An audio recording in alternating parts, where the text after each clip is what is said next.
Здравейте, дами и господа! Аз съм Мария Владимирова, управител на магазини за цветя. Днешното ни предаване ще бъде посветено на наближаващият най-красив и романтичен празник – Свети Валентин. За появата на този празник съществуват много легенди. Според една от тях, някога в Древен Рим живял известен лечител на име Валентин. Той правил различни сиропи от билки, с които лекувал своите пациенти. Но за да подобри вкуса им, слагал вино, мед или мляко. Раните промивал с вино и облегчавал болката с треви и различни билки. По това време християните били преследвани, но Валентин бил и свещеник. Той живял по времето на император Клавдий II, който водил множество войни. С течение на времето, броят на новите войници намалявал. Клавдий решил, че причина за това е привързаността на мъжете към дом и семейство. Затова издал забрана да се прекратят всякакви сватби и венчавки. Но добрият Валентин тайно венчавал влюбените двойки. Веднъж на вратата му се появил затворническият страж, който водил за ръка красива сляпа девойка. Стражът бил чувал за способностите на Валентин и горещо го молил да помогне на любимата му дъщеря. Въпреки, че знаел, че този недъг е практически нелечим, Валентин обещал да направи всичко възможно, за да помогне на младото момиче. Дал им хлем и им казал да дойдат отново. Седмиците минавали една след друга, но момичето не проглеждало. Но въпреки това, баща и дъщеря не се отказвали.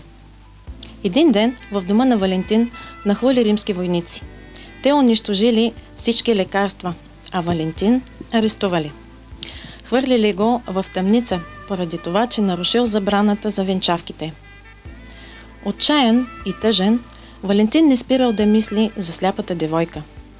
Той поискал хартия и мастило и написал прощално любовно писмо до момичето, което подписал «Твой Валентин».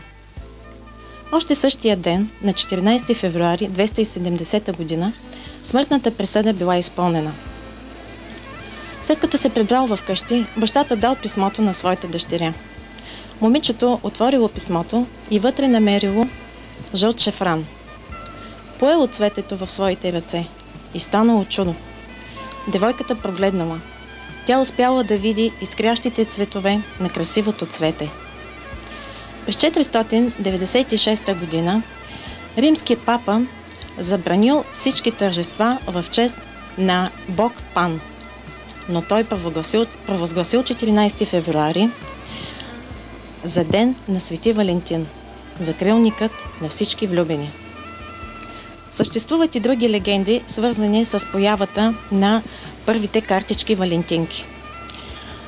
Тази е свързана с младият орлеански херцог Шарл Дюк, който през 415 година водил сражение близо до Аженкур. Там той бил заловен и окован, хвърлен в лондонският затвор. Тъжен и самотен, херцогът започнал да пише любовни послания към своята любима съпруга.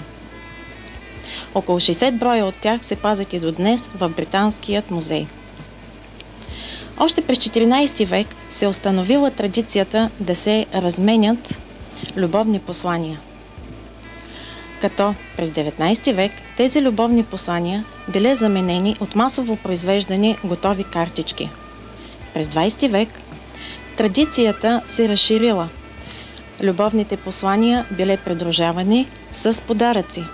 Най-предпочитаните подаръци били рози и шоколадови бомбони, опаковани в лъскави червени хартии. През 21 век, с навлизането на интернета, любовните послания се разменяли чрез електронни картички. Неотменни символи на Свети Валентин останали червеното, топтящо от любов сърце и Купидон, малкото палово ангелче, което със своите стрели може да възпомени любов не само между хората, но и между боговете. 14 февруари – най-красивият, най-романтичният празник. Затова, мили жени, гримирайте се, облечете любимите си дрехи, направете всичко онова, което ще ви създаде настроение да споделите своите чувства. Бъдете красиви и неустоими, както са красиви любовните чувства. А вие, господа, атакувайте магазините за цветя. Доверете се на фантазията си, за да направите щастлива своята любима. Думите идват от сърцето, подаръците от душата. И не забравяйте красивата червена роза. За днес това беше всичко от мен. До нови срещи!